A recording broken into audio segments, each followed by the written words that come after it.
ఆరాధనకు వచ్చిన మీ అందరికీ మన ప్రభువును రక్షకుడైన యేసయ్య దివ్య నామములో వందనాలు. అందరికీ వందనాలు. మర్చిపోవద్దు, ఆదివారం కుటుంబ పరంగా దేవుని దగ్గరికి రావటం మన జీవితాల్లో గొప్ప ఆశీర్వాదం. దేవుని వాక్యంలో నుండి ఉదయకాలం మన ధ్యానం నిమిత్తమై ఒక మాట చదువుకున్నాం. సామెతల గ్రంథం 3వ అధ్యాయం 532వ పేజీ. సామెతల గ్రంథం 3వ అధ్యాయం 1-2 వచనాలు చదువుకున్నాం. నా కుమారుడా, నా ఉపదేశమును మరువకు, నా ఆజ్ఞలను హృదయపూర్వకముగా గైకొను. అవి దీర్ఘాయువును, సుఖజీవంతో గడుచు సంవత్సరములను, శాంతిని నీకు కలుగా చేయును. దేవుడి మాటలు మన కొరకు దీవించునుగాక. ఆమేన్. అందరం ఒకసారి స్తోత్రం చెప్తామా? ఒకరోజు నేను కాశీలో మధ్యప్రదేశ్ దగ్గర ఢిల్లీకి వెళ్ళే దారిలో, ఢిల్లీకి దానికి ఒక 6 గంటల ప్రయాణం. అక్కడికి నేను 94వ సంవత్సరం వెళ్ళాను. జూన్ 29న. జూలై 1వ తారీఖు మా కాలేజ్ ఓపెనింగ్. దానికి ముందు అక్కడ ఉన్న అట్మాస్ఫియర్ మాకు పడాలని ఒక రోజు ముందు రమ్మంటే వెళ్ళాం. దేవుని కృపను బట్టి 94 నుండి 97 వరకు 3 సంవత్సరాలు చదివాను. English medium, bachelor of theology, degree.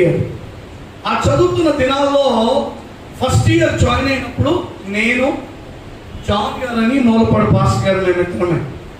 మిగతా మలయాళం వచ్చిన వాళ్ళు, హిందీ వచ్చిన వాళ్ళు, తమిళ్ వచ్చిన వాళ్ళు, ఒడియా వచ్చిన వాళ్ళు, ఇంకా కొన్ని భాషలు వచ్చిన వాళ్ళు చాలామంది ఉన్నారు. అస్సాం, బీహార్ ఇలాంటి ప్రాంతాలు. నేను అన్నాను, అక్కడికి వెళ్ళి మా సీనియర్స్ని అడిగాను, అన్నా ఇద్దరమే ఉన్నాం ఏంటి మా క్లాస్లో, 36 మంది, అందరూ 5, 6, 7 ఉన్నారు మన ఆంధ్ర రాష్ట్రం వాళ్ళకి, ఇక్కడ బైబిల్ కాలేజీ ఉంటుందని తెలవదా అని అడిగాం. అడిగితే అన్నారు, అది కాదురా, మన వాళ్ళు ఎవడొచ్చినా మధ్యలో వెళ్ళిపోతున్నారు, ఇక్కడ 3 రొట్టెలు పెడతారు, మధ్యాహ్నం పట్ల ఇంత అన్నం పెడతారు, ఉదయం 2 రొట్టెలు పెడతారు, రాత్రికి 3 రొట్టెలు పెడతారు, అందుకని ఆ రొట్టెలు పడక అందరూ వెళ్ళిపోతూ ఉన్నారు, అందుకనే మనకి 2 సీట్లే బతాయించారు. మేము ఇద్దరమే ఉన్నాం, తర్వాత ఇద్దరే ఉన్నారు, ఇప్పుడు మీరు కూడా ఇద్దరే, కాబట్టి ఎక్కువ మంది మనం ఉండాలంటే మనం స్టెబిలిటీగా ఉండాలి, మనం స్థిరంగా ఉంటే మనం చూసి ఎక్కువ మందిని ఇస్తారు అని అన్నారు. వెంటనే ఆ మాటకి నేను, జాన్ అన్న ఇద్దరు మాట్లాడుకుంటూ ఇంత గిన్నె తీసుకుని మధ్యాహ్నం పట్ల ఫస్ట్ రోజు భోజనానికి వెళ్తే ఇంత గిన్నె తీసుకుని ఇలా కొట్టి, ఆ గిన్నె మీద ఇలా కొట్టి ఇలా వేస్తే ఖచ్చితంగా కలిపితే, తీసుకెళ్ళి మామిడికాయ పచ్చడి కలిపితే 4 ముద్దలు వచ్చింది. వెంటనే మళ్ళా పల్లి పట్టుకుని కూర్చుంటే మేమిద్దరం అయిపోయింది, వెళ్ళిపోండి అన్నారు. ఒకసారి పెట్టేస్తాను, కానీ మాకు ఆకలి మాత్రం తెచ్చుకోవడం. మళ్ళీ రాత్రికి 3 రొట్టెలు, గోధుమ రొట్టెలు బూడిదలో చేశారు. అవి ఇష్టాంత బూడిదే తులుపుకుని ఒక చావ కాస్తే నంచుకుని తిన్నాం. ఉప్పు లేదు, కారం లేదు, ఏమీ లేదు. ఏంటన్నా ఇదేరా, దీనికి వెళ్ళిపోతున్నారు, అందుకనే నాకు 2 సీట్లే కేటాయించారు, వాళ్ళందరూ చూడు ఎలా ఉంటున్నారు. అప్పుడు నాకు కూడా అనిపించింది, చావైనా రేవైనా 3 ఇయర్స్ కంప్లీట్ చేసి వెళ్ళాలి. 96లో ప్రాక్టికల్, 95లో ప్రాక్టికల్ బాంబే పంపించారు నన్ను. 1 నెల రోజులు ట్రాక్స్ ఇచ్చి, 1000 ట్రాక్స్ ఇచ్చి, రూపాయికి అమ్ముకో, ₹10 మా చేతికి ఇవ్వు, ఆ వచ్చిన డబ్బులు నువ్వు తింటావో ఏం చేస్తావో అన్నారు. రూపాయి ఇవ్వకుండా ఒక చర్చ్ చెప్పారు. ఆ చర్చిలో పాస్టర్ గారు ఉన్నారు, 3 కూతుర్లు. ఆయన అన్నాడు, అయ్యా నువ్వు లీడరు కాబట్టి ఇదిగో ఇక్కడ పడుకోండి, ఇక్కడ బాత్రూము, ఇక్కడ ల్యాంట్రీను, పొద్దున్నే తొట్లు కడగండి, చర్చ్ కడగండి, రోజు మీ ఇష్టం, వెళ్ళి బయట కొనుక్కుని తినండి అని. ఆ పరిస్థితి చూస్తే రోజుకి నాకు ఇంటి కూడా రాదు, 10 ట్రాక్స్ కూడా అమ్మట్లా. ఒకవేళ అమ్మితే 4-5 అమ్ముతున్నాను, 2.5 కాలేజ్కి ఇవ్వాలి, ₹2.5 నేను తినాలి. ఈ పరిస్థితుల మధ్యలో ఎట్లా పట్ల సాయంత్రం పూట్ల విశ్వాసంలో ప్రార్థన జరిగి వాళ్ళు మమ్మల్ని భోజనానికి పిలిస్తే ఆ ఒక్క పూట బాగా తినేసేవాళ్ళం. ఎందుకంటే మరి ఉదయం మధ్యాహ్నం భోజనం ఉండేది కాదు. ఎక్కడ మేము ట్రాక్స్ ఉంటేనే కానీ అమ్మితేనే కానీ తినాలి, లేకపోలేదు. సరే అని చెప్పాలి. అట్లా తెచ్చిపోయి ఇంటికి వచ్చేసాం. అప్పుడు నాకు కొన్నిడా టీవీ అట్ట పెట్టే నా సూట్ కేసు. ఇంటికి చేరుకున్నాం, అయిపోయింది. సెకండ్ ఇయర్ మరలా వెళ్ళాం. ఇదే తిండి మాకు బయట కాలేజ్లో 3 అంతస్తుల మేడం నుండి కింద పడిపోయాను. కళ్ళు కనప కూర్చోబెడితే ఎవరిని చూడలేకపోతున్నాను, కళ్ళు తెలుస్తున్నాను. కానీ డాక్టర్ అన్ని పరీక్షలు చేసి అన్నాడు, అర్జెంట్గా వాళ్ళ అమ్మ చేతిలో పెట్టండి, చావు బతుకుల మధ్యలో ఉన్నాడు, చచ్చిపోతే కాలేజీకి చెట్టు అని. ఇంటికి తీసుకొచ్చి 1 లక్ష రూపాయలు మా నాన్న ముక్క పెళ్లికని పెడితే ఒక్కరోజు 50,000 ఖర్చు పెట్టేశారు. 21 రోజులు ఉపవాసం ఉన్నారు దేవుని కృపను బట్టి. మళ్ళా జూన్ ఆఖరికి మా ఫ్రెండ్స్తో అన్నాను, రిజర్వేషన్ చేయించండి, నేను కూడా వస్తున్నానని. మా అక్కని రిజర్వేషన్ కౌంటర్కి పంపించి చేయించి మళ్ళా వెళ్ళాను. దేవుని కృప ఏంటంటే 97లో ఏప్రిల్లో జబల్పూర్ వెళ్ళాము. అక్కడ 30 రోజులు ప్రాక్టికల్ చేస్తాం. 7 నాకు కింద ఇచ్చారు, నన్ను టీమ్ లీడర్గా పెట్టి. తెలుగోడు 7 సంఘాలు ఉన్నాయి, 7 సంఘాలు మీకు వాడబడని అన్నారు. అయిపోయింది. ఏప్రిల్ 30 రాత్రికి మాకు ట్రైన్. 28న ప్రభువు చెప్తున్నాడు, మీరు నేను ఖాళీ చేసి వెళ్ళిపోండి. నేను వెంటనే పాస్టర్ గారి దగ్గరికి వెళ్ళాను. తెలుగు ఆయన, పాస్టర్ గారు ఎల్లుండి కదా మేము వెళ్ళాల్సింది, దేవుడు రేపు వెళ్ళిపోమంటున్నాడు, రేపు మధ్యాహ్నం ఖాళీ చేసి వెళ్ళిపోతామండి అన్న. రిజర్వేషన్ ఎల్లుండికి అయిందిగా ముక్తి చేయడు. ఎల్లుండి సాయంత్రం మీ అందరికి బట్టలు కొందాం అనుకుంటున్నాం, ఇంకేం పర్లేదు అంటే బట్టలు ఏమవుతాయి గారు, ఏమంటే గ్రాడ్యుయేషన్ మీరు డాన్స్ వస్తారు కదా, డబ్బులు ఇవ్వండి అని చెప్పి మా వాళ్ళతో చెప్పాను. సర్దుకోండి రా అన్న. మా వాళ్ళు అన్నారు, అన్న రిజర్వేషన్ క్యాన్సిల్ అయిపోయినాడు, అయితే కానీ రా అన్న. 29న బయలుదేరి వచ్చాము. అలా మేము ఇంటికి కూడా తెగలేదు. 31వ తారీఖున జబల్పూర్లో భూకంపం వచ్చింది. ఆ భూకంపానికి మేమున్న చర్చ్ మొత్తం కూలిపోయింది. ఏ రూమ్లో పడుకున్నాం ఆ రూమ్ అంతా కొలాప్స్ అయిపోయింది. వెంటనే కాలేజీ వాళ్ళు ఫోన్ చేసి మృత్యుం చేయకుండా 7 బాగానే ఉన్నాక ఏమన్నా దెబ్బలు కలిగి అంటే వాళ్ళు నిన్నే వెళ్ళిపోయారు సార్ అంటే వాళ్ళందరూ ప్రభువుకు చేయంటారంట. ఎందుకు తెలుసా? ఎన్ని అపాయాలంటే అన్ని అపాయాలు, ఎన్ని శోధనలు అంటే అన్ని శోధనలు. తప్పించడానికి ఒకే ఒక మార్గం ఏంటి తెలుసా? దేవునికి లోపడ్డాం. స్తోత్రం చెప్తారా? ఎవరికి లోపడ్డాం? దేవునికి. ఈరోజు మాట చెప్పనా, నీ జీవితంలో కూడా నీవు దీర్ఘాయువుగా ఉండాలంటే ఇక్కడ మాట చెప్తున్నాడు, దీర్ఘాయువును సుఖజీవంతో గడుపు సంవత్సరాలు నీకు కలగాలంటే. డబ్బుంటే నీకు ఉద్యోగం రాదు, డబ్బుంటే నీకు దీర్ఘాయువు కలగదు. ఎన్ని లక్షలు ఖర్చు పెట్టిన వారు సైతం, 25 లక్షలు ఖర్చు పెట్టిన వారు సైతం కోవిడ్తో చచ్చిపోతున్నారు. కానీ దేవుడు నీకు ఆరోగ్యం ఇవ్వలేదా? దేవుడు నీకు బలం ఇవ్వలేదా? దేవునికి శక్తి ఇవ్వలేదా? ఈరోజు ఈ 3వ అధ్యాయంలో మనం నేర్చుకునే ఒక సత్యం ఏంటి తెలుసా? నా ఆజ్ఞలను హృదయపూర్వకముగా గైకొను. దేవుడిచ్చిన ఆజ్ఞలను హృదయపూర్వకంగా ఏం చేయాలి? గైకొనాలి. నీ హృదయంలో ఏముంది? దేవుడు ఒక పేరు పెట్టమంటే ఇంకో పేరు పెడతాం, దేవుడు ఒకటి చేయమంటే ఇంకోటి చేస్తాం. దేవుడు నిన్ను ఎలా కరుణిస్తాడు, దేవుడు నిన్ను ఎలా కాపాడుతాడు, దేవుడు నీకు ఎలా ఉద్యోగం ఇస్తాడు, దేవుడు నీ పిల్లల్ని ఎలా దీవిస్తాడు, నీ పిల్లల జీవితాలను ఎలా మేలు చూడగలుగుతావు. 3వ అధ్యాయం 1వ వచనం సామెతల గ్రంథంలో అంటాడు, నా కుమారుడా నా ఉపదేశమును. ఎప్పుడో చేశారండి ప్రార్థన, ఇప్పుడు కాదుగండి అనకూడదు. ఆ ప్రార్థన లేకపోతే ఈ రోజు నువ్వు భూమి మీద ఉండే వ్యక్తి కాదు. అప్పుడు నువ్వు దిశాల్లోకి వెళ్ళినప్పుడు, నువ్వు 3 ఆఫ్లోకి వెళ్ళినప్పుడు, నువ్వు బాగా ఇబ్బందిగా ఉన్నప్పుడు నువ్వు చేసిన ఫోన్ కాల్ ద్వారా ప్రార్థించి నీకు ఇచ్చిన సజీషనే ఈ రోజుకి నేను సజీవంగా నిలబెట్టింది. ఆ ఒక్క క్షణమే బైబిల్ చెప్తుంది, నా ఉపదేశమును మరువకుము. Don't forget what the Lord is teaching to you. దేవునికి ఏం బోధిస్తున్నాడు, ఏం చెప్తున్నాడో వాటిని ఎప్పుడు మర్చిపోబాక. స్తోత్రం చెప్తావా? దేవుడు నీకు ఇచ్చిన ఆశీర్వాదాలు మర్చిపోబాక, దేవుడికి ఇచ్చిన మేలు మర్చిపోబాక, దేవునికి ఇచ్చిన కనికరాన్ని ఏం చేయొద్దు, మర్చిపోతాం. కుందేలు గంతులు వేసినట్టు, తాబేలు చాలుకుంటూ వెళ్ళిపోతున్నట్టు మన శ్వాస జీవితం ఉండకూడదు. నేను ఎక్కడ దేవుడు ఉండమన్నాడు అక్కడ ఉండు. స్తోత్రం చెప్తారా? అబ్రహాముతో దేవుడు అన్నాడు, ఆదికాండం 17వ అధ్యాయం 18వ అధ్యాయం 19వ అధ్యాయం దేవుడు మాట్లాడుతూ అన్నాడు, నీవు లేచి నీ తండ్రిని, నీ ఇంటిని, నీ స్వజనులను విడిచిపెట్టి నేను చూపించే దేశానికి వెళ్ళా. దేవుడు నిన్ను ఎక్కడికి నడిపించాడు అక్కడ ఉండు.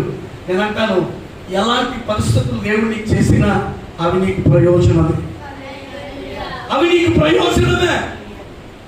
ఈరోజు దీర్ఘాయువు మనకు కావాలంటే, సుఖజీవంతో గడుపు సంవత్సరాలు మనకు కావాలంటే, నెమ్మదికరమైన రోజులు మనకు కావాలంటే మనం ఏం చేయాలో ఒక 5 విషయాలు నేను మీకు జ్ఞాపకం చేస్తాను. త్వరగా చూద్దాం. ద్వితీయోపదేశ కాండం 4వ అధ్యాయం 25-26 వచ్చిన 148వ పేజీ ముందు వైపు, 148వ పేజీ ముందు వైపు చదవరా. మీరు పిల్లలను పిల్లల పిల్లలను కని ఆ దేశమందు బహు కాలం నివసించిన తరువాత మిమ్మల్ని మీరు పాడు చేసుకొని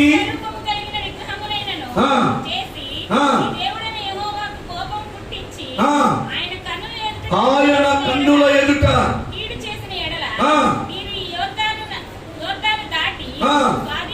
స్వాధీనపరచుకొనబోవు దేశములో ఉండకుండా త్వరలోనే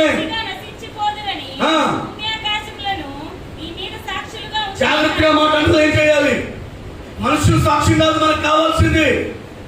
భూమిని ఆకాశమును మీ మీద సాక్షులుగా ఉంచుచున్నాను. ఆ దేశమందు బహుదినములు ఉండక. ఆమేన్. విన్నారా? దీర్ఘాయువు ఉండకపోవడానికి కారణం ఏంటి? నెంబర్ 1, విగ్రహారాధన చేయి. ఏం చేయకో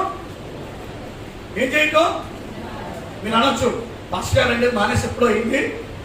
నేను మాట చెప్పనా, అక్కడికి వెళ్ళకపోతే ఉండలేనండి, ఆ టీ తాకపోతే ఉండలేనండి, అలా మాట్లాడకపోతే ఉండలేనండి అన్నావే ఆ విగ్రహాలు. దేవునికి నచ్చదు అదే. నేను అంటాను, మనం చేసే భక్తి కత్తి మీద స్నానం అంటే, కత్తి మీద మీకు చేయకపోయినా మీ మీద కత్తి వచ్చిపోయినా ఎవరికి ఇబ్బంది? మనకేగా, బయట వాళ్ళగా. మోసేని దేవుడు పిలిచాడు ఐగుప్తులో ఉన్నప్పుడు, ఇశ్రాయేలుని నడిపించన్నాడు, కానానికి తీసుకెళ్ళన్నాడు. ఇక్కడ ఒక విషయం చెప్పనా, దేవుడు చెప్పినట్టు అన్నీ చేశాడు మోసే. బండతో మాట్లాడాలంటే చిన్న బండ కొట్టాడు అంతే. నువ్వు కానాను చూడవు అన్నాడు, ప్రవేశించవు అన్నాడు. ఇది ఎంత కష్టం అంటారు? ఒక మాట చెప్పండి. నేను దుర్గారావు గారి దగ్గరికి వెళ్ళి ఆయన అమ్మేదే నాకు కొంచెం పెడితే చాలు అనుకున్నాను. ఆయన పెడతానన్నాడు, అన్నీ అన్నాడు. చివరికి అది చేయడానికి కిందట్లో అది ఎత్తుకుని తినన్నాడు అనుకోండి. అందరూ అనుకోండి, చెప్తున్నా. ఎలా అనుకున్నా చెప్పండి, బాగుంటుందా ఉండదా? మోసే దేవుడు అన్నీ చూపించాడు. కానాలో తీసుకెళ్తా, స్వాధీనపరుచుకుందో, నీ ద్వారా ఇశ్రాయేలుకి ఇస్తానన్నాడు. ఒక్క మాట విన్నందుకే 120 సంవత్సరాలు దేవుడికి లోబడిన వ్యక్తిని అలా చేస్తే మనం ఏ పట్టవడం అంటారు చెప్పండి? ఏ పట్టవడం? ఎక్కడో ఆయన కనికలు మన మీద ఉందంతే. ఈరోజు నువ్వు దేనిని విగ్రహంగా పెట్టుకున్నావు, దాన్ని నీ ఉదయంలో తీసేసుకో. ఫోన్ లేకపోతే బతకలేవా? కొంతమంది అంతే. బట్టలు వద్దన్నా బాధపడరు, ఇడ్లీ వద్దన్నా బాధపడరు, ఇంట్లో తినే వద్దన్నా బాధపడరు. ఈ పనికి మారి ముందు చూసారా? ఏది మాట్లాడని వరకు ఒకసారి మీ కడుపుని అమ్మ వండించాను, నేను పెడదాం. ఇది తీసేయమంటే భూమి బద్దలైపోయినట్టు. ఇది ఒక విగ్రహమే. విన్నారా? ఏంటిది చెప్పండి. విగ్రహం అంటే బొమ్మ పెట్టుకుని బొమ్మ అని మాట్లాడినాం. దేవుని కంటే ఎక్కువగా ఏది ప్రేమించినా అది నీ జీవితంలో ఏంటిది? విగ్రహం. మా చెప్పనా, భార్యాభర్తలతో కలిసి ఉన్నారండి, ఫోన్ వచ్చింది. అన్ని ఫోన్లు భార్య దగ్గర మాట్లాడుతూ ఉన్నాం, భర్త దగ్గర మాట్లాడుతూ ఉన్నాం. వేరే ఎవరు ఫోన్ చేయగానే భార్య లెగిసి అట్లనే మాట్లాడింది అనుకోండి, భర్తకి ఏం చేస్తాడు చెప్పండి? అన్ని ఫోన్లు నా ముందు మాట్లాడింది, ఈ ఫోన్ మాట్లాడలేదు అంటే ఏదో. భర్త కూడా అన్ని ఫోన్లు మాట్లాడి ఫోన్ ఎత్తు అన్నాడు. ఈ ఫోన్ వచ్చేప్పటికి ఫోన్ తీసుకెళ్ళి మాట్లాడుతున్నాడు అనుకో. ఏం చేస్తా తెలుసా? ఇప్పుడున్న టెక్నాలజీ చెప్తున్నా. ఇంట్లోకి వెళ్ళి మోటార్ సర్దేసుకుని సూట్కేస్ తీసుకొచ్చి బయట పెట్టి, బాయ్ బస్ ఎక్కిస్తావా, ఆటో ఎక్కిస్తావా, మమ్మల్ని ఇక్కడ దింపుతావా, నిలమంటావా? ఇంకా నోరు మదిపే పనేవి ఈ రోజులో ఉన్నంటారా? దేవుడు కూడా అంతే, గుర్తుపెట్టుకో. నిన్ను కంటికి కను పాప వలె కాపాడే దేవుడికి విడిచిపెట్టి నీ హృదయంలో, నీ గుండెల్లో, నీ లోతుల్లో నువ్వు దేవునికి ప్రాధాన్యత ఇస్తున్నావో అది నీ జీవితంలో ఏంటో తెలుసా? విగ్రహారాధన. ఇక్కడ ప్రభువే మాట్లాడతాడు, నా మాట కాదు. నా మాట వినకుండా విగ్రహారాధన నువ్వు చేస్తే నేను భూమి మీద ఉండకుండా బొత్తిగా నాశనం చేస్తాను. బొత్తిగా. ఈరోజు దేవుడి కంటే ఏది నువ్వు గొప్పగా ప్రేమిస్తున్నావు? నెంబర్ 1, నీకు నాకు దీర్ఘాయువు కావాలంటే, నీ కుటుంబం నా కుటుంబం 80 సంవత్సరాలు ఉన్న తల్లిదండ్రుల్ని, అన్నదమ్ములు, అక్కచెల్లెల్ని మనం కూడా 80 years ప్రభువుల ఆలస్యమైతే బ్రతికి పట్టుకట్టి ఆరోగ్యవంతమైన సుఖజీవం గడపాలంటే మొట్టమొదటి నేను తెలిసిన విగ్రహారాధన మాని. ఏమని చేయాలి? నేను మా చెప్తున్నాను, గుడికి వస్తావు రావు నాకు సంబంధం లేదు, కానీ చెప్పాల్సింది చెప్తాను. నువ్వు విన్నా స్తోత్రం, వినకపోయినా స్తోత్రం. నేను మాట చెప్తున్నాను, ఏ తల్లి, ఏ తండ్రి, ఏ కొడుకు, ఏ కూతురు, ఏ భార్య, ఏ భర్త తన పిల్లల్ని, తన కుటుంబాన్ని దేవునికి విరోధంగా పెంచకుండా ఉంటారో వారు అనుకున్నవన్నీ ప్రభు జరిగిస్తాడు.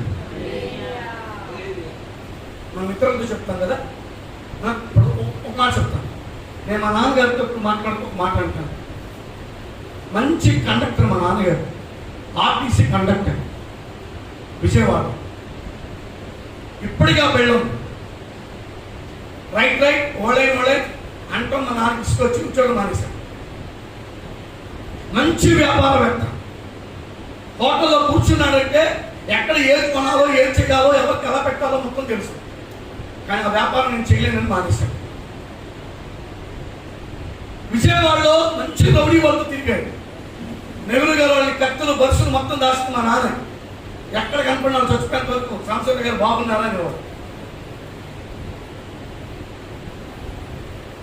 అలాంటి ఆయన అందరికీ చెప్పాడు కానీ సలహాలు, ఒక ఎకరం పొలం దాచుకోలేకపోయాడు.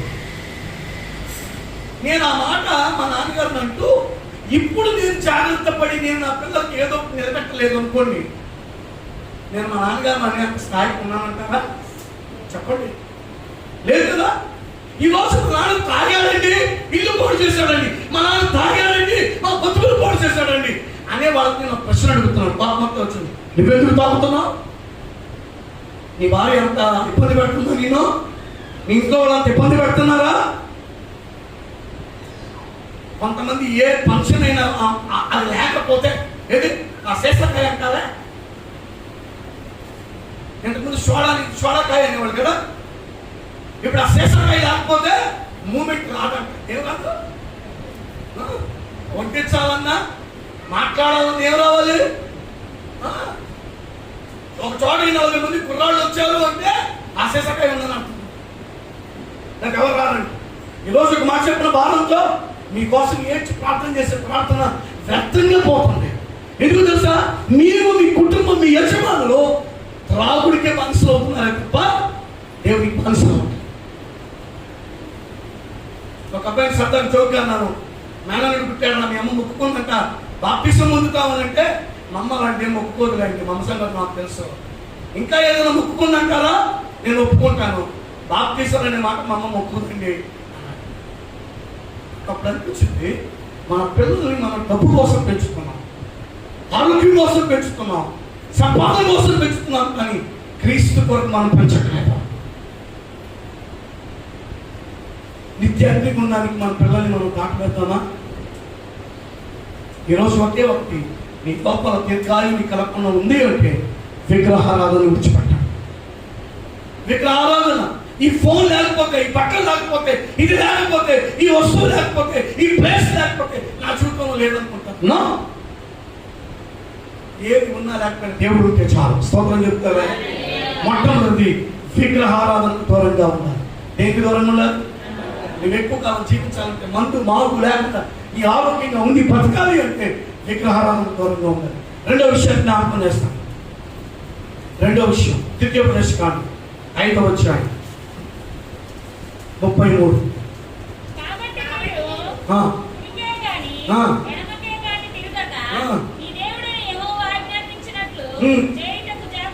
చేయుటకు జాగ్రత్త పడవలెను. మీరు స్వాధీనపరుచుకొనబో దేశములో మీరు జీవించుచు మేలు కలిగి, ఆ మాట అనలైన్ చూస్తున్న మన అంశం, దీర్ఘాయుష్మంతులు అగునట్లు మీ దేవుడైన యెహోవా మీకు ఆజ్ఞాపించిన మార్గములన్నిటిలో నడుచుకొనవలెను. ప్రార్థించాం, ఇల్లు కట్టారు, ప్రార్థించాం, ఉద్యోగం వచ్చింది, ప్రార్థించాం, పెళ్ళయింది. ఒక రోజు 2 రోజులు చేసి చచ్చిపోతే ఏం ప్రయోజనం? పెళ్ళయిందంట, 2 రోజులు అయిందంట, కరోనా వచ్చింది, ఫస్ట్ చచ్చిపోయాడు, బాగా చచ్చిపోయాడు. ఎక్కడ లేదా వార్తలు మనం? ఈరోజు దీర్ఘాయువుని కావాలంటే రెండో మాట చెప్తాను, దేవుని మార్గములలో నడవాలి. స్తోత్రం చెప్తారా? ఏ మార్గంలో నడవాలి చెప్పండి గట్టిగా. దేవుని మార్గంలో. ఏది మార్గం? బైబిల్ చెప్తుంది, యోహాను సువార్త 14వ అధ్యాయం 6వ వచనంలో అక్కడ యేసు, నేనే మార్గమును, నేనే సత్యమును, నేనే జీవమును, నా ద్వారా తప్ప ఎవడును తండ్రి యొద్దకు రాడు. నీకు దీర్ఘాయువు కావాలని ఆశ ఉందా? ఒకే ఒక చిక్క, విగ్రహాలకు దూరంగా ఉంది. నేను చెప్పిన పూజలు కానీ, పిండి నమస్కారాలు కానీ దేనికి నీ రూపాయి ఇవ్వద్దు.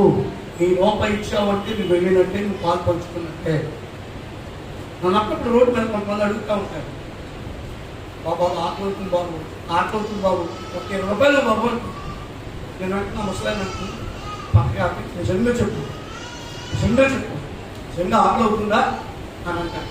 లేదు బాబు 30 రూపాయలు ఉన్నాయి, కాయ కావాలి, 20 రూపాయలు, 50 రూపాయలు చిన్న కాయ వస్తున్నాడు. నేను ఎవరయ్యా, మరి ఏమి ఇస్తావు అన్నాడు. ఇడ్లీ తెస్తాను. మనం కొనుక్కుంటాను అన్నాడు. కాదు అక్కడికి వెళ్ళి అక్కడ మొహమ్మద్ అమ్మాయి గారు కొట్టు పక్కన ఉంటుంది, ఇలా పెట్టించుకొని తీసుకొచ్చి ఇక్కడే కూర్చొని తినంటాను. ఈరోజు ఎన్నిసార్లు దశపాదం డబ్బులతో ప్యాకెట్కి వెళ్ళిన వాళ్ళు లేరా? దశపాదం డబ్బులతో తాగిన వాళ్ళు లేరా? దశపాదం కానుకేయడానికి జోబులో పెట్టుకున్నాయి, బైబిల్లో పెట్టుకున్న డబ్బులతో సిగరెట్లు, పీడీలు, చుట్టూ పాన్ పొలాలు తెచ్చుకున్న వాళ్ళు లేరా? అవి శాపం కాదని ఇంటికి ఎందుకు ఆర్థికంగా దీవించలేకపోతాం? బైబిల్ చెప్తున్న మాట, దేవుని మార్గములలో మనం నడవాలి. స్తోత్రం చెప్తారా? ఆయన మార్గములలో. ఒక మాట చెప్పనా? ఆదికాండం 17వ అధ్యాయం మొక్కలు వచ్చింది చదవండి ఒకసారి. ఆదికాండం 17వ అధ్యాయం 1వ వచనం.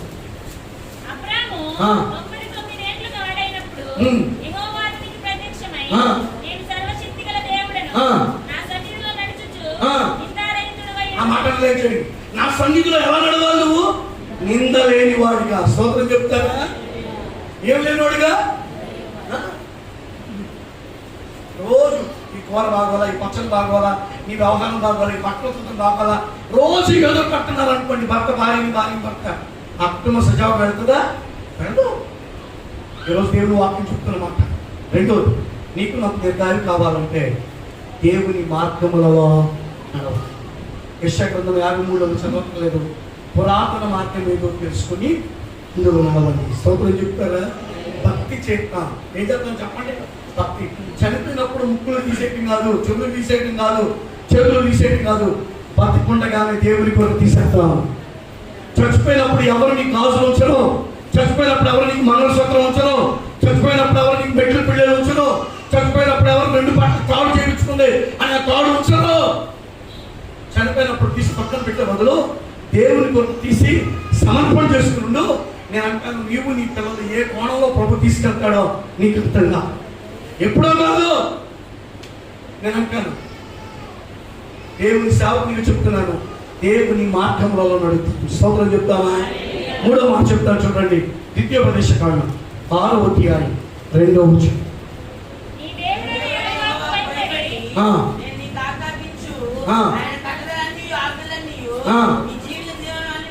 నీ జీవిత దినములన్నిటను గైకొనొచ్చు, నీవు దీర్ఘాయుష్మంతుడు వగునట్లు.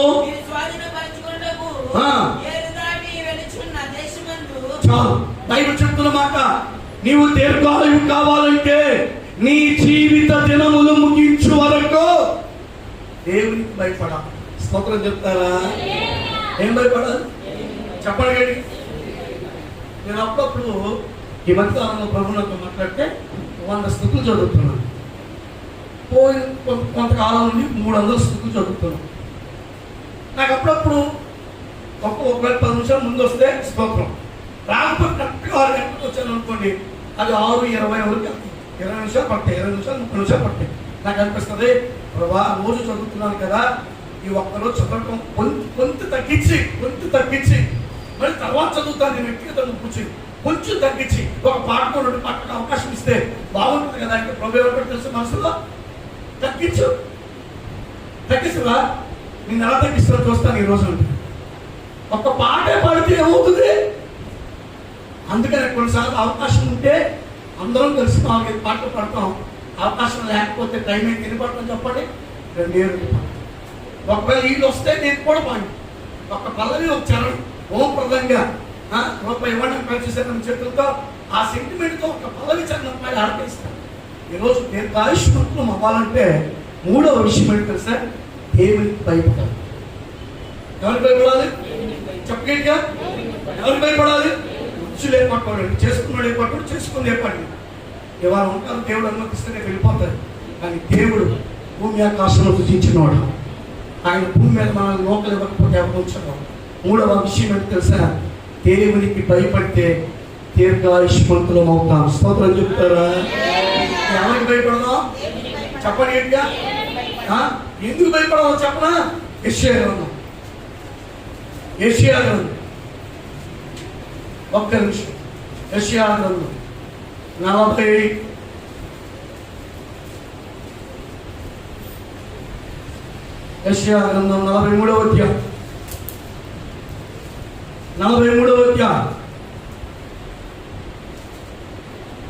1-2 వచనాలు. నిన్ను సృజించిన వాడు యెహోవా,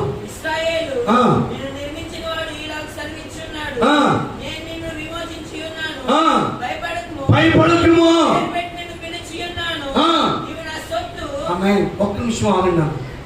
అక్కడ అంటాడు సొత్తు అంట. సొత్తు అంటే అర్థం ఏంటి చెప్పండి? సొత్తు అంటే అర్థం ఏంటి? నాది, నా ఆస్తి, నా సొంతం కదా. కలజోడు నా సొంతం అండి. ఇది నా వారికి, నా బిడ్డకి, నా పనికొస్తుందా? ఊరిన ఫోటో దగ్గర స్టైల్గా పనికొస్తుంది అంతే. కానీ ఆ పవర్ లాగేస్తుంది. టీవీ ఇలా పట్టుకుని నడిపేసినా నాది, నా ఇష్టం అంటాం. కొన్నిసార్లు మన కోపం వచ్చినప్పుడు ఏదో చేసుకుని నేను కొనుక్కున్నాను అంటాం. చూసావా? అవసరం టీవీ పిల్లలు కొడుతున్నాం, ఫోన్లు పగలగొడుతున్నాం కోపం కదా. ఇక్కడ ప్రభు ఏమంటాడు? నువ్వు ఎవరు అసలుకి, నువ్వు ఎందుకు నాకు భయపడాలి అంటే నీవు నా సొత్తు. అమ్మా నాన్నకి భయపడద్దు, భయపడు దేవునికి. అమ్మా నాన్న కొంతకాలం కదా, కానీ దేవుడు ఎప్పుడు ఉంటాడో ఉండాలి చెప్పండి. ఒక చిన్న పిల్లోని తల్లి అబ్రహాము దగ్గర కానీ నిరుపములను తీసుకొచ్చి చెట్టుని పడేసి ఎక్కడ కూర్చుంది. ఆ పిల్లోడు పెట్టిన మరి ఎవరు కనబడిందో తెలుసా? దేవుడికి కనబడింది. ఆకాశం ఉన్న దేవుడు. ఆ తల్లి కట్టినప్పుడు ఏం కలిగిన తల్లి మొండిది, ఎందుకు పనికి అక్కడ పోయాలనుకున్నదని కళ్ళు అంతా తెరిచి ఎడారిలో నీటి పొక్కలు పుట్టించాడు. స్తోత్రం చెప్తారా? చేతులు ఎత్తి దండం పెట్టి చెప్తున్నాను. ముందు నువ్వు దేవునికి భయపడు. నీ హృదయంలో ఉన్న వాంఛ ఆయనకి ఇష్టమైతే ఎవడు అట్టొచ్చినా కూడా అది ఆపడం, అది జరిగిపోతుంది. స్తోత్రం చెప్పండి గట్టిగా. ఈరోజు దేవుని సేవకులుగా చెప్తున్నాను, ఫియర్ టు ద లార్డ్. ప్రభువుకి భయపడు. ఎవరికి భయపడాలి చెప్పండి గట్టిగా? దేవునికి భయపడు. మనుషులు ఎవరికి భయపడక్కర్లా. ఇవాళ మృత్యుంజయుడు గారు మా పాస్టర్ గారు అంటారు, మృత్యుంజయుడు గారు మాజీ పాస్టర్ గారు అంటారు. నిజమండి. ఏ స్థితి నుండి ఆ దైవజనుడు కన్నీటి ప్రార్థనతో కొట్టుకొచ్చావో మర్చిపోతాం. ఏ విషయాల్లో నిలబడి మాట్లాడాడో మర్చిపోతారు. ఒక చిన్న మైనస్ కనపడగానే ఆ ప్లస్లని మర్చిపోతారు లోకం. ఉదాహరణకి ఒక చిన్న, నా భార్య నా పాస్టర్ గారు మంచోడు కాదు, చాలా గ్యామింగ్ చేశాడు, నేను ఆయన వదిలేస్తున్నానని చెప్పింది అనుకోండి. ఎంతమంది కొనుగోతారు? ఇప్పటికీ ఆల్రెడీ అమ్మగారు చూసేస్తున్నారు చాలా మంది మాస్టర్ వచ్చి, అవునా నేను కూడా నీ పార్టీ అని. మనుషులు తత్వాలు మారిపోవచ్చేమో కానీ దేవుడు మాత్రం మాట్లాడు. గుర్తుపెట్టుకో, ఎవరికి భయపడాలి మనం? ఎవరికి భయపడాలి? దేవుడి వాక్యంలో 20వ కీర్తనలో 4వ వచనం కింద భాగంలో ఒక మాట ఉంది, భయపడి పడకల మీద ఉండగానే ఆలోచించు. పడకల మీద నుండి దిగిన తర్వాత పాపము చేయకు. ఆలోచన ద్వారా ఎక్కుతుంది. తలంపు ద్వారానే కానీ క్రియల ద్వారానే కానీ నువ్వు చేసే పాపమే నీకు పట్టుకుంటుంది. జాగ్రత్త. ఈరోజు దేవుని సేవకునిగా చెప్తున్నాను. నాలుగోది, భయపడదాం దేవునికి. ఎవరికి భయపడదా? దేవునికి భయపడదా. నా దేవుడు నాకు దీర్ఘాయుష్మంతుడు ఇస్తాడు. స్తోత్రం చెప్తారా? ఏదైనా ప్రభు చేస్తాడండి, అంతే. ఎవరు చేస్తారు చెప్పండి? నాకు మా అక్క వివాహం అయిపోయిన తర్వాత నాకు ఎప్పుడు కళలు ఎక్కువ రావు. ఎక్కువ 6 నెలలకు 7 నెలలకు ఒక కళ వస్తుంది, అంతే. అది వచ్చిందంటే ఖచ్చితంగా జరుగుతుంది. వెంటనే ఒక రోజు కళ వచ్చింది డిసెంబర్లో ఆ సంవత్సరం. మా అమ్మ మా నాన్న చెప్పారు, అమ్మ ఏంటి నేను సూట్ వేసుకున్నాను, మన కొనదల చర్చిలోని అదే స్టేజ్ మీద నాకు పెళ్ళయింది. అక్కడే ఇక్కడ పెళ్లి చేసాము, అక్కడే నాకు పెళ్ళయింది అని మా అమ్మ మా నాన్న అన్నారు. అది అసంభవంగా మనలో అన్నానని అనుకోవద్దు. చౌదరికి సంబంధించిన ఒక అమ్మాయిలను బట్టి ఆడపిల్ల ఇంకా పెళ్లి చేసుకొచ్చే ఆనవాయితీ మనకు ఉంది. కాబట్టి మన ఆడపిల్ల ఇంకా మనం పెళ్లి చేసుకున్నాం. కాబట్టి నీకు మాత్రం ఆళ్ళే పెళ్లి చేస్తారా, వస్తాం, నీ పెళ్లిలో మేమేం చేయలేము కదా, నువ్వు పేట మీద కూర్చుంటాను. లేదు లేదు లేదు లేదు నాకు కథ వచ్చిందంటే నిలబెట్టదే అని అన్నాం. వేరే సంబంధం వచ్చింది, అన్నీ మాట్లాడారు, అన్నీ అయిపోయి చివరికి పెళ్లి చేసుకోండి అంటే అక్కడ ఇంటికేషన్ ఒక పెట్టారు. పెళ్లి మీరు చేసుకుంటే ఇది ముందుకు వెళ్దాం, లేదు ఆగిపోదాం. ప్రభులోకి వచ్చారు. ప్రభు సాంప్రదాయం ఏంటంటే అబ్రహాం రిప్లాన్ తీసుకొచ్చి ఏం చేశాడు? పెళ్లి చేసుకుంటాడు. కాబట్టి ఆ సంప్రదాయం వీళ్ళు సాంప్రదాయాలకు వెళ్ళక ముందే దేవుడు నాకు ముందు చూపించాడు. నేను అది నమ్ముతాను. వెంటనే నేను అన్నాను, కానీ అన్నా ఆ స్థలం విషయంలో కూడా ఎందుకు తెలుసు. కిరణ్ మాత్రం హ్యాక్సప్ ఇప్పటికి మర్చిపోలేను. కిరణ్ ఒకరోజు నేను పాస్టర్ గారు చెప్పాను, ఇంతలో గుర్తుందే మరగేసుకున్నా నేను, మర్చిపోలేను నా సంఘటన ప్రతి రోజు. కానీ దేవుడికి కృపని తెలుసా, కిరణ్ ఫోన్ చేసి డబ్బులు కావాలంట, ఎంతో ఒకటి తీసేసుకోండి, అందరికీ తీసుకొస్తున్నాను అని ఇచ్చాం. కాగితాలు రాపించాను, మళ్ళీ వద్దాను, మళ్ళీ రాపించాను. దేవుడికి వాక్కుని చూపించారు. అలాంటి అర్థం అయిపోయింది. స్తోత్రం జరుగుతుందా? నేను ఎందుకు చెప్తున్నాను అంటే దేవునికి భయపడదు. ఏం పడదాం? ఎప్పుడో కళ వచ్చింది కదా, వదిలేదు కదా. పోయిన సంవత్సరం సోనియా చెప్పింది, జులైలో చెప్పింది, అన్ని ఎగ్జామ్స్ రాయడు 10th క్లాస్ రాయడు, అన్న ఎగ్జామ్స్ అన్న మాకు గుండె లప్టప్ అంది. ఎందుకంటే వాటికి ఉన్న స్నేహితులందరూ ముదురు మొక్కలు వాడపడే లేకుండా ఏం అవుతుందా, ఏం కొడతారా, ఏం చేస్తారా అనుకున్నాం. కానీ దేవుడు కృపని తెలిసే మా పిల్లలకు ఉన్నారు కదా, ఆ క్లాస్కి వెళ్ళి మా అమ్మని ఆడపిల్లని ఇక్కడ దింపేవాడిని తెచ్చేవాడిని కాకుండా కరెక్ట్గా 30 రోజులు 29 రోజులు 27 రోజులు 5 రోజులు 6 రోజులు అని రాశారు కదమ్మా. ఏ రోజు లేకుండా ఎగ్జామ్ రాకుండా పాస్. ఇప్పుడు చాలా మంది ఇక్కడ ఎదురు చూస్తున్నారు, వి విల్ ఫాలో శామన్న. శామన్న కలిగినట్టు మాకు కలిగితే బాగుండే ప్రార్థన చెప్తున్నారు. ఆసక్తికి వచ్చిన కృష్ణ మాకు రాలేదేంటి? బైబిల్ చెప్తున్న మాట. దేవునికి ఏం చేయాలి మనం చెప్పండి గడిగా. దేవునికి భయపడు. నువ్వు ఏ స్థితిలో ఉన్నావు ఆ స్థితిలో ఉన్నావు. స్తోత్రం చెప్తారా? ఈరోజు మార్నింగ్ 4 గంటలకు ఒక చికెన్ పట్టించాక ఒక ఇంటికి వెళ్ళండి. 4 గంటలకు వెళ్ళాను. నేను వెళ్తే మాట్లాడి నా ముందు ఆయన కోపించి పెట్టిస్తూ అన్నాడు. అక్కడ పరిస్థితులని మాట్లాడుతూ ఉంటూ వాళ్ళు జరిగిన మేలు చెప్తూ ఆయన అన్నాడు, ఇదిగోండి కనపడుతుంది ఆ బిల్డింగ్, అమెరికా బొంబేశ్వరం చూసారు ఆ ఫ్లాట్, ఆ బిల్డింగ్ కూడా అండి. అందరూ కలిసి చర్చికి వెళ్ళేవాడండి. తాళం వేసి 10 నిమిషాల ముందు చర్చికి వెళ్ళాడండి. ఎలా కట్టారో తర్వాత మాస్టర్ గారు. మళ్ళీ ఆయన ఆటోనే డ్రైవరు. 8 నెలల్లో 3 అంతస్తు బిల్డింగ్ కట్టేశారు. ఇప్పుడు వాళ్ళకున్న దీవెన ఎవరికి లేదండి. ఇక్కడ నాకు అనిపించింది, ఓకే దేవుడి మందిరానికి రావడం మనం అంత భయపడుతున్నాం. ఈరోజు అన్నిటికీ వెళ్తున్నాం కదా, అన్నిటికీ భయపడుతున్నాం. కానీ దేవుడికి భయపడుతున్నామా? లాస్ట్ ఫైనల్ ఒక మాట చెప్పి ప్రార్థిస్తాను. నువ్వేం చేయాలి? సామెతలు 28:16.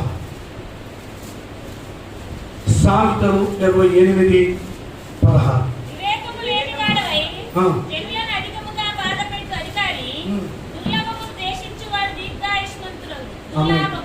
సామెతల గ్రంథం 25:16. సామెతల గ్రంథం 28:16 నాన్న. 28:16 అదే చదివా.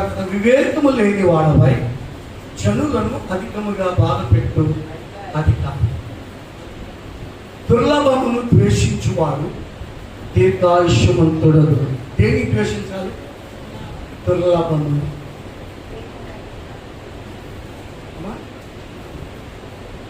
దుర్లభమును ద్వేషించాలి.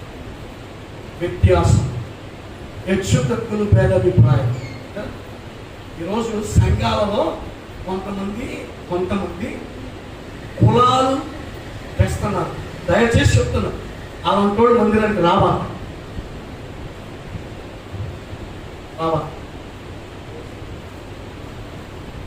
మీకు ఏ కులమోనైనా ఏమైనా స్వతంత్రత ఉంటే వర్షం పిలుచుకో. నన్ను చాలామంది అన్నయ్య అని పిలుస్తారు కదా. మంచి మనస్తత్వంతో వాళ్ళ బాధలు, వాళ్ళ కష్టాలు ఒకరికొకరు వదిన అని పిలుస్తారు, అక్క అని పిలుస్తారు, బావగారు అని పిలుస్తారు. దుర్లభమును ద్వేషించు. నీ హృదయంలో మంచిని కాదు ద్వేషించాల్సింది. విభేదాలు కలిగించే ఆత్మను, తగాదాలు పెట్టే ఆత్మను, వ్యత్యాసాలు కలిగించే ఆత్మను, డబ్బు ఉంటే ప్రేమించడం, డబ్బు లేకపోతే ద్వేషించడం, అవసరం ఉంటే ప్రేమించడం, అవసరం లేకపోతే ద్వేషించడం చేయొద్దు. మేము అందరినీ చోట్లకి వెళ్ళినప్పుడు హాస్పిటల్ ఎవరైనా ఉంటే కాయం తీస్తాం, కంటాకలతో ప్రకటిస్తాం. ఏదో చెప్పాను, ఏదో పుట్టినరోజు కాక ఒకళ్ళు తీసుకెళ్ళలేదు అనే అభిప్రాయం మనం లేకుండా మనం తగినట్టుగా మేమేమి చేయగలమో అది చేయడానికి ఇష్టపడము. మేమేమి చేయగలమో చేస్తాం. కానీ ఈరోజు చెప్పిన ఎన్నో వేలు నీ కుటుంబాల్లో ప్రభు చేస్తున్నాడు. నువ్వు మందిరం కొరకు, సేవకుల కొరకు ఏం చేశావు?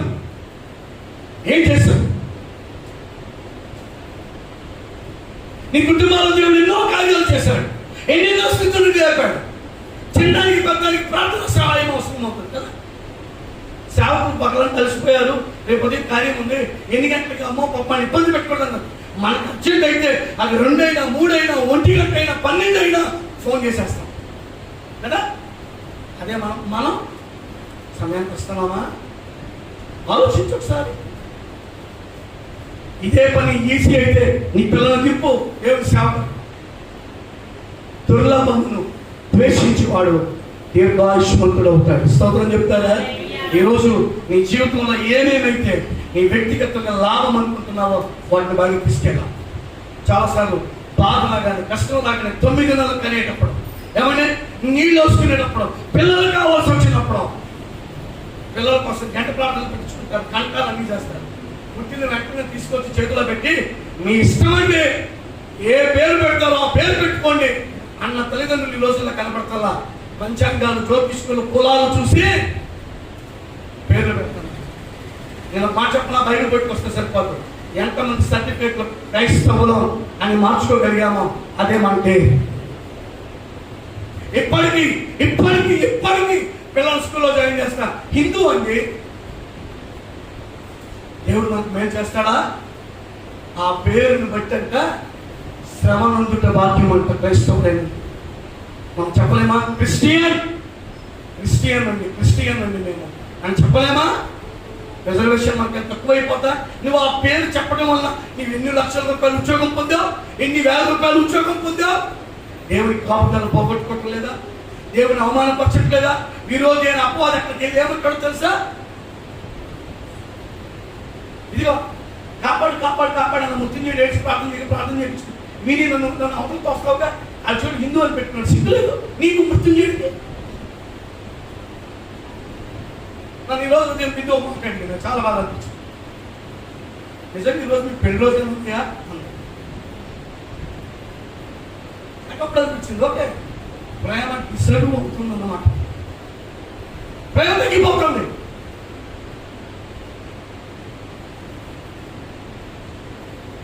ప్రతి సంవత్సరం ఏదో ఒక రోజు మా ఇంట్లో ప్రార్థన జరుగుతానే ఉంది. కొన్నిసార్లు మన ప్రేమను కించపరిచి మాట్లాడి రివర్స్కే రాస్తాం. జాగ్రత్త. ఈరోజు దుర్లభమును ద్వేషించం. నీ జీవితంలో వేటిని ద్వేషించాలని ద్వేషించు.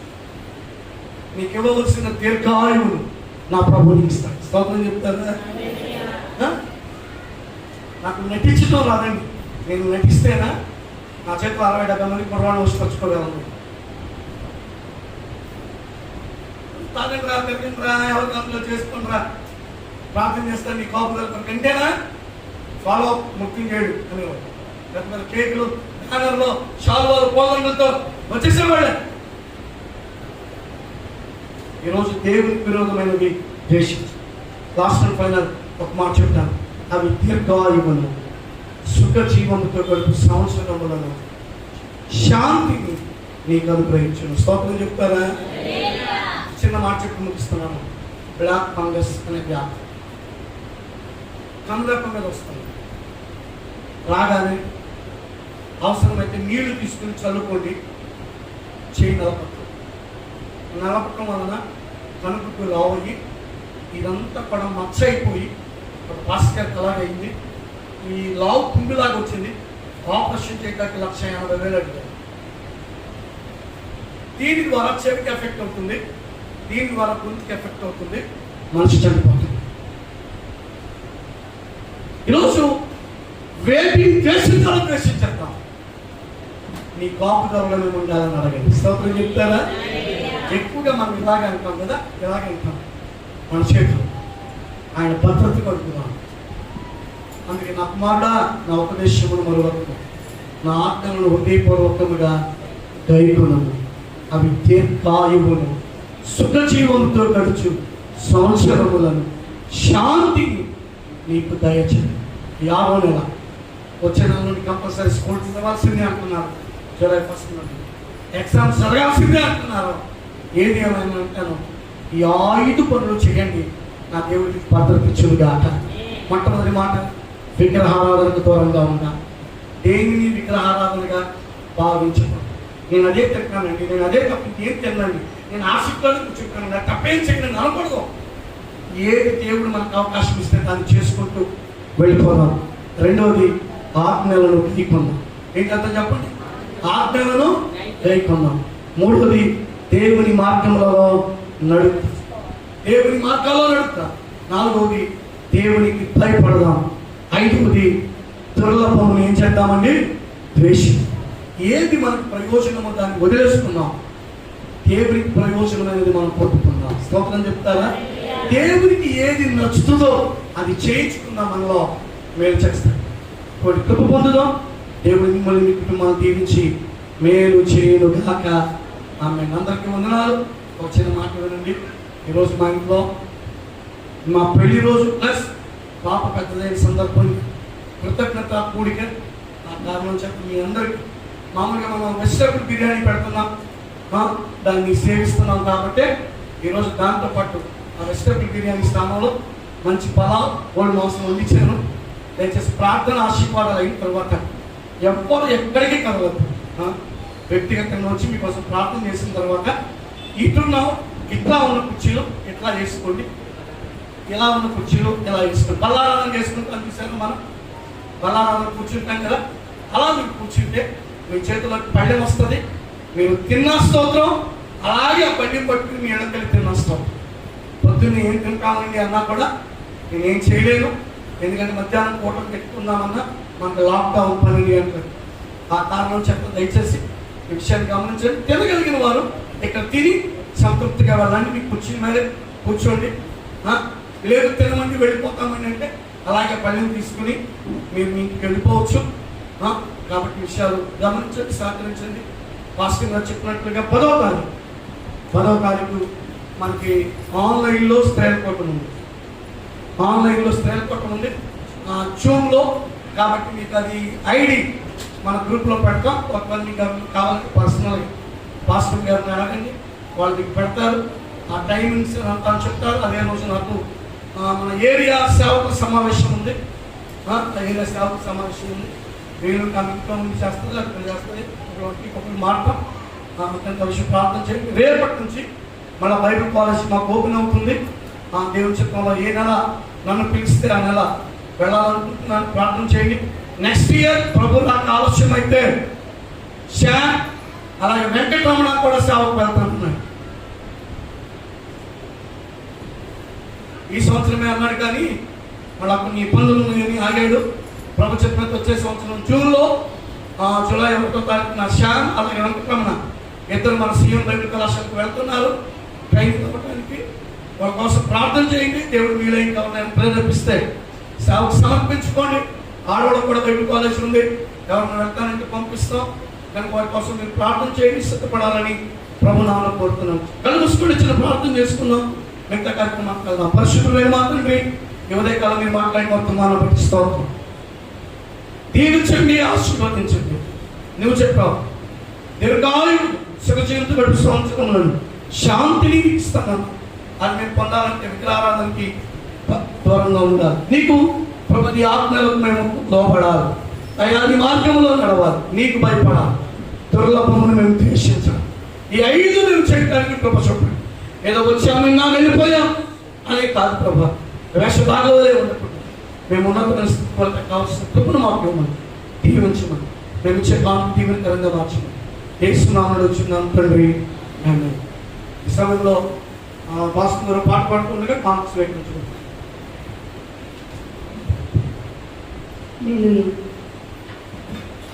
నేనెల్లప్పుడు యెహోవాను సన్నుతించెదన్, నిత్యము ఆయన కీర్తి నా నోట నుండున్. నేనెల్లప్పుడు యెహోవాను సన్నుతించెదన్, నిత్యము ఆయన కీర్తి నా నోట నుండున్.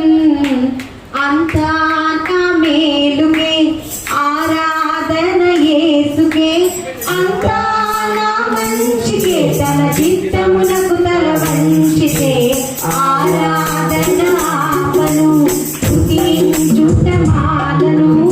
ఆరాధన ఆపను, ఇక స్తుతించుట మానను. నేనెల్లప్పుడు సన్నుతించెదన్, నిత్యము ఆయన కీర్తి నా నోట నుండున్. ఆశలే సమాధి అయినా, వ్యాధి బాధ ఎల్లువైనా, అధికారము కప్పుకొని రక్షణకై ఆనందిద్దున్. ఆశలే సమాధి అయినా, వ్యాధి బాధ ఎల్లువైనా, అధికారము కప్పుకొని రక్షణకై ఆనందిద్దున్. తాను మనసు నీ మీద ఆనుకొనెను నా రాధా, తాను మనసు నీ మీద ఆనుకొనెను నా రాధా. పూర్ణ శాంతి పొంది నిత్యము నిన్ను కీర్తించున్. పూర్ణ శాంతి పొంది నిత్యము నిన్ను కీర్తించున్. అంతా నా మేలుకే ఆరాధన యేసుకే, అంతా నా మంచికే తన చిత్తమునకు తల వంచితే ఆరాధన ఆపను, స్తుతించుట మానను. ఆరాధన ఆపను, స్తుతించుట మానను. నేనెల్లప్పుడు యెహోవాను సన్నుతించెదన్, నిత్యము ఆయన కీర్తి నా నోట నుండున్. నీవు చేయున్నది నాకెప్పుడు తెలియదు, ఇక మీదట నేనే మౌడును నీకు మాత్రమే తెలుసు. నీవు చేయున్నది నాకెప్పుడు తెలియదు, ఇక మీదట నేనే మౌడును నీకు మాత్రమే తెలుసు. ప్రస్తుత సమస్తము దుఃఖకరముగా ఉన్నది, ప్రస్తుత సమస్తము దుఃఖకరముగా ఉన్నది. ఆశ్రయించిన నీది సమాధాన పత్రమే, నేను అభ్యసించినది సమాధాన ఫలమే. అంతా నా మేలుకే ఆరాధన యేసుకే, అంతా నా మంచికే నా చిత్తమునకు తల వంచితే హల్లెలూయా. ఈరోజు మేము కేక్ తెచ్చుకోలేదు, ఇంకా చిన్నపిల్లలు కాదు కదా, కేక్ తేకూడదని మేము తేలేదు. అయితే వెంకటరమణ ఇందాక నా దగ్గరికి వచ్చి, పాస్టర్ గారు మా అబ్బాయికి ఒక కోరిక ఉందంట, కేక్ కట్ చేయించాలనుకుంటున్నాడు, ఒక అవకాశం ఇవ్వండి అన్నాడు. సరేరా అన్నాను. ఇప్పుడు నాతో పాటు వెళ్ళి కేక్ తీసుకొచ్చాడు. దేవుడు వీడిని, వీడి చెల్లిని దీవించి, తల్లిదండ్రులను దీవించి, వీడికున్న ఆశను బట్టి దేవుడు దీవించును గాక. చిన్న ప్రార్థన. సకలాశీర్వాదంలో కారణభూతుడానికి స్తోత్రం. ఈ ఆదివారం ఆరాధనలో మేమందరం కలిసి నేను స్తుతించడానికి కృపను బట్టి వందనాలు.